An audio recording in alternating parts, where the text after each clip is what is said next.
So many of us decided to push back regular screenings and primary care checkups during the pandemic, and now doctors say you can't wait anymore. When you wait, you miss out on steps to keeping yourself healthy.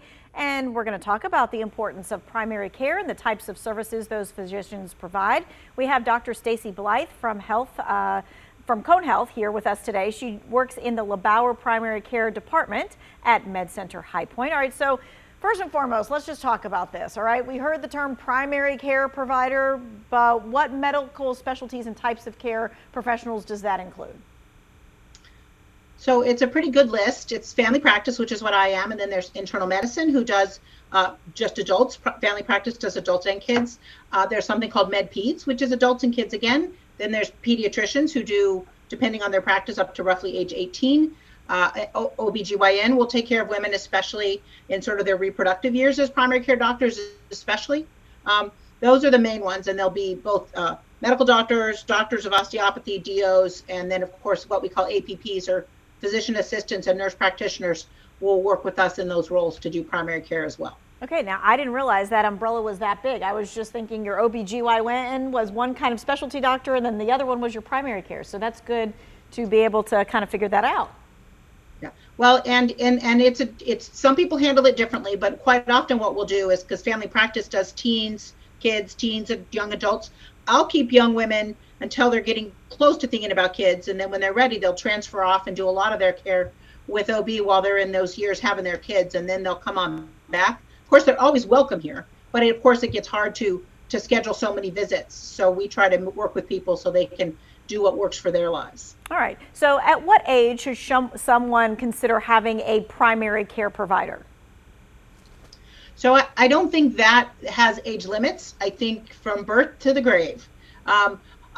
Little kids, of course, I mean, we've all, or many of us have been there when we have little kids. I have my first grandkid recently, and my daughter's anxiety is through the roof, right? So newbies and little babies, you just need that, all those shots and all that hand holding.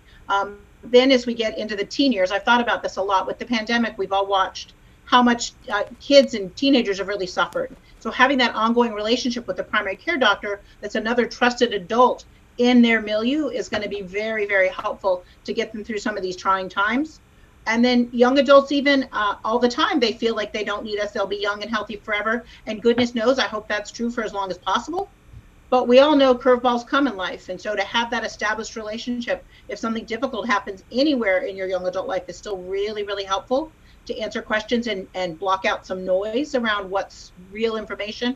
And then, of course, as we get older and start moving into all the aging fun and games, we need more screening tests, and we need more blood work, and we need to keep a closer eye on things. Then, of course, more than ever, you need a primary care provider. But I just think there's not an age where there isn't a benefit. Right, because you hate to be searching for a doctor when you think something is starting to be wrong and not have that relationship already established. Okay, so you just touched a little bit on screenings. So let's talk about that. During COVID, a lot of people put off getting their preventative screenings and their annual physicals. So just how important is it that we get back on track with that? Really, in my world, incredibly important. So I'm sad to say I have seen, as people have come back and kind of gotten outside and back into the medical world, we are seeing more breast cancers and more colon cancers and things that just got pushed off a little bit. So I really encourage people, get back in, let's make sure everything's good. Mammograms, of course, find breast cancer early. Colonoscopies, not only can they find colon cancer early, they can actually prevent colon cancer. So they're as important as anything, even though I know that's one of the things people are most worried about. If we get in there and we take out that polyp, you're not getting cancer next year. That's a beautiful thing.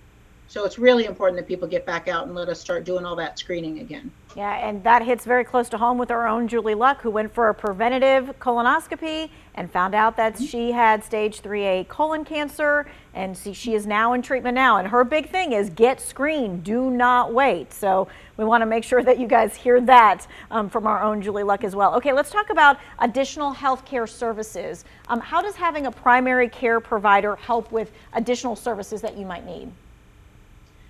So, you know, of course, it depends a little bit on your insurance product, but many of them will require a primary care referral to see a specialist. It's also true that quite often people won't know which specialist to see for which thing. So I serve as the gatekeeper to tell you, okay, given that symptom, I think ear, nose, and throat will do you more good than, you know, an allergist might, for instance. And I can kind of help navigate those waters. I can help you find someone who is in network, maybe close to your home, your insurance carrier might cover, that I have faith in. I think it just helps people navigate this really complex medical environment with a little more confidence, because they know I can help them figure out how to get to someone that they really can count on. Yeah, because you hate to be thinking to yourself that you're diagnosing yourself online, right? Or just looking down a list of names that you just don't know and picking somebody. Absolutely. Okay. Yeah. All right, we're going to take a quick break. We're going to continue on, though, with talking about primary care and needs and things of that nature. We'll be right back.